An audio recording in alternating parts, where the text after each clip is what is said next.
Moi, j'ai eu envie, comme il n'a pas été jugé par la justice, j'ai eu envie de taguer sa tombe avec le mot pédophile. Et si je fais ça, je suis coupable.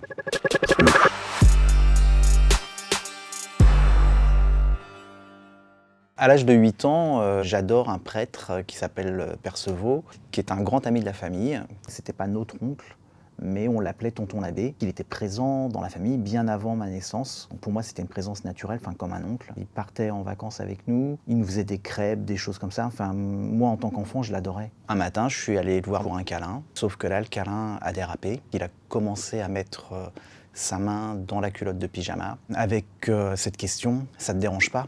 Et si, ça me dérangeait. J'ai rien osé dire, je sais pas pourquoi, peut-être parce que c'était un adulte, un prêtre, j'en sais rien. Toujours est-il que il a caressé mes fesses, puis mon sexe, et moi j'avais qu'une seule envie, je me demandais quand est-ce que ça allait s'arrêter. Après c'est le trou noir, il a forcément eu le culot d'aller prendre le petit-déj, de faire comme si de rien n'était avec mes parents, de leur dire bonjour, comment ça va, belle journée, un truc de dingue. Selon mes souvenirs, encore un peu flous, ça a duré de l'âge de 8 ans à 10 ans. Je sais pas en fait réellement ce qui s'est passé, je sais exactement le début des agressions, mais après, j'ai pas d'image claire sur la suite. J'ai des sensations, des intuitions que c'est allé jusqu'à la pénétration anale, mais ça, j'en sais rien. J'avais complètement oublié, je vivais ma vie à 14, 15, 20 ans, 25 ans. En fait, c'était effacé de ma mémoire consciente, et inconsciemment, ça me pourrissait la vie, ça me pourrissait mon corps. C'est ce qu'on appelle l'amnésie post-traumatique. Arrivé à l'âge de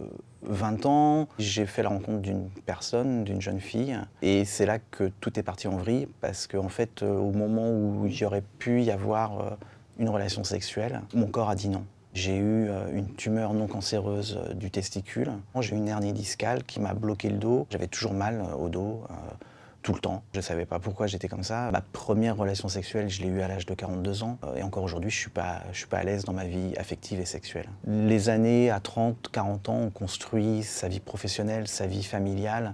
Moi, j'ai rien fait, j'ai rien construit. Il a bousillé ma vie.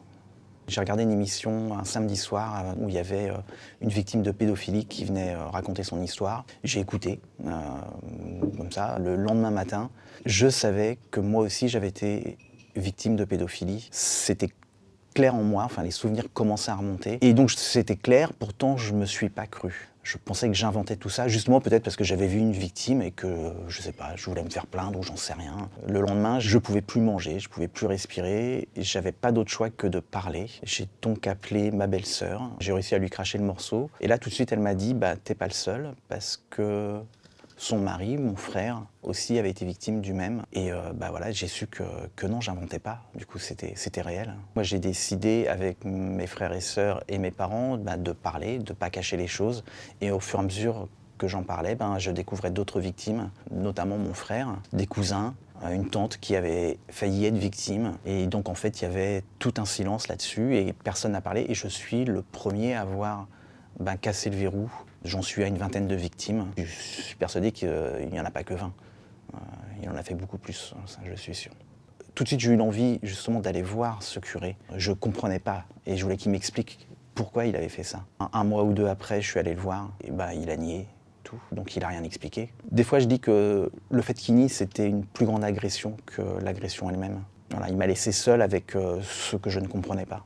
Alors, ce qu'il y a de curieux, c'est que forcément que c'était un ami de la famille, et donc jusqu'à ce que mes souvenirs remontent et que je parle, on le voyait en tant qu'ami de la famille. Quand on a rencontré le vicaire général Philippe Potier, il nous a dit qu'il avait été fouillé dans le dossier de Perceval et que dans ce dossier, il y avait un fait de pédophilie dans les années 60, en région parisienne. En fait, un curé l'avait surpris dans un lit avec un adolescent et que la sanction avait été en fait qu'il soit déplacé. Il s'est retrouvé à l'évêché de Lyon plutôt qu'à l'évêché de Versailles. Donc l'Église savait que c'était un pédophile et bien sûr aucun signalement à la justice. Le problème pour moi, ce ne sont pas les agresseurs, les pédophiles qui sont malades, mais c'est l'institution qui les a protégés. Il faut les soigner, ces gens-là, il faut les sanctionner, les soigner. Je suis beaucoup plus en colère contre l'Église que contre mon agresseur.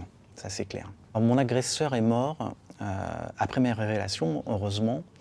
Mais par contre, il n'a pas été jugé parce qu'il y a la prescription. Et ça, c'est vraiment abominable et scandaleux. Il y a beaucoup de pays dans lesquels la prescription n'existe plus. En France, ça existe encore. Les députés, les sénateurs qui refuse obstinément de rendre les crimes pédophiles imprescriptibles. C'est vraiment scandaleux.